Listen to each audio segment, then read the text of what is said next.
మేడ్చల్ జిల్లా బాచ్పల్లిలోని సురవరం ప్రతాపరెడ్డి తెలుగు యూనివర్సిటీలోని హాస్టల్లో విద్యార్థి ఆత్మహత్య కలకలం రేపింది.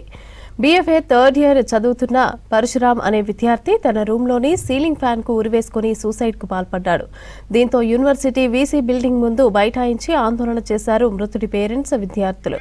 తెలుగు యూనివర్సిటీ వీసీ రిజిస్ట్రార్లు వెంటనే రాజీనామా చేయాలని డిమాండ్ చేశారు విద్యార్థులు.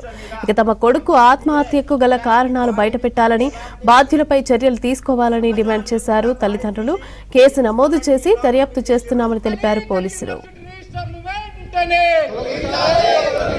తొలగించాలి తెలుగు యూనివర్సిటీ రిజిస్ట్రార్ను వెంటనే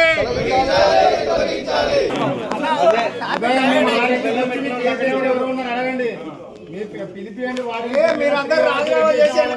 యూనివర్సిటీకి అవసరం రాలేదు. మీరు అక్కడికి అంటే మేము పని లేక వచ్చినాం. అక్కడికి చెప్పింది రాత్రి మేమంతా రాత్రి కూడా అయింది.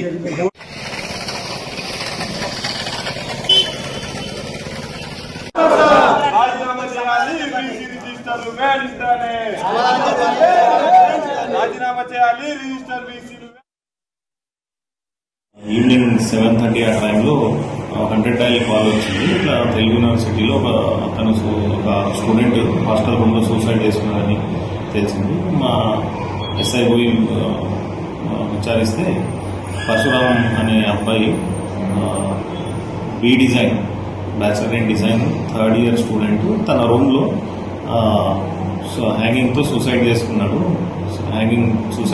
అన్నట్టు మనకు తెలిసింది. అక్కడ వాళ్ళ తోటి స్టూడెంట్స్తో మాట్లాడితే మార్నింగ్ నుంచి మధ్యాహ్నం వాళ్ళ రూమ్మేట్ ఒకసారి వచ్చి తలుపు కొడితే ఆయన తీయలేదు, పడుకున్నారని అనుకుంటున్నారు. తర్వాత ఈవినింగ్ మళ్ళీ అసలు అట్లా చేస్తే తీయకుంటే అందరు కలిసి డౌట్ వచ్చి ఆ తలుపు విరగొట్టి చూస్తే సూసైడ్ చేసుకొని ఉన్నాడు. హ్యాంగింగ్ ఫ్యాన్కి వైర్తో సూసైడ్ చేసుకున్నాడు. వాళ్ళ పేరెంట్స్ అర్లీ మార్నింగ్ గద్వాల నుంచి వచ్చారు. శాంతినగర్ గ్రామం, వడ్డిపల్లి మండలం, గద్వాల డిస్ట్రిక్ట్. వాళ్ళ మదర్ కంప్లైంట్ మీద కేసు రిజిస్టర్ చేసి ఇన్వెస్టిగేషన్ చేస్తున్నాము. రీజన్ ఫర్ డెత్ అనేది రీజన్ ఫర్ సూసైడ్ అనేది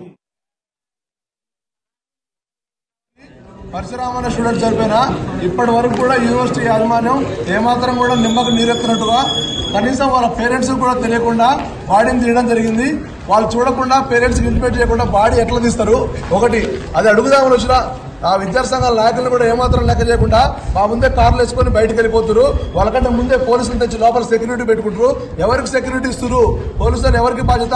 చచ్చిపోయిన కుటుంబానికి అండా నిలబడాలి. ఏసీలలో కూర్చున్న సార్లకు కాదు. వచ్చి 2 గంటల నుంచి ప్రశ్నిస్తున్నా కూడా మేము ఆడున్నాం. పోలీస్ స్టేషన్లో చనిపోయిన బాబు వాళ్ళ తల్లి దగ్గర ఉన్నాం. చనిపోయిన బాబు వాళ్ళ తల్లి ఇక్కడే ఉంది. నువ్వెక్కడ పోలీస్ స్టేషన్లో తిరుగుతున్నావు? నువ్వెక్కడ ఏసీ రూమ్లో పడుకున్నావు? మాకు అర్థం కావట్లే. నువ్వు ఇమ్మీడియట్గా ఇక్కడికి వస్తావా రావా? తక్షణం ఇక్కడికి వచ్చి ఆ బాధిత కుటుంబానికి ఏం న్యాయం చేస్తావో చేయాలి. చనిపోయింది నీ కొడుకు కాదు కదా, నీ కొడుకు అయితే నీకు తెలుస్తుంది బాధ్యత, నీ పిల్లలు చనిపోతే నీకు తెలుస్తుంది బాధ్యత. పిల్లలు ఎవరైనా పిల్లలే. మా తోటి విద్యార్థి చచ్చిపోయినందుకు దీనికోసం ఎంత దూరమైనా ముందుకు పోతాం.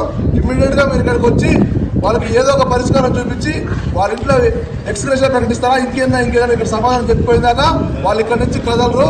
ముమ్మాటికి ఇది ఆత్మహత్య కాదు.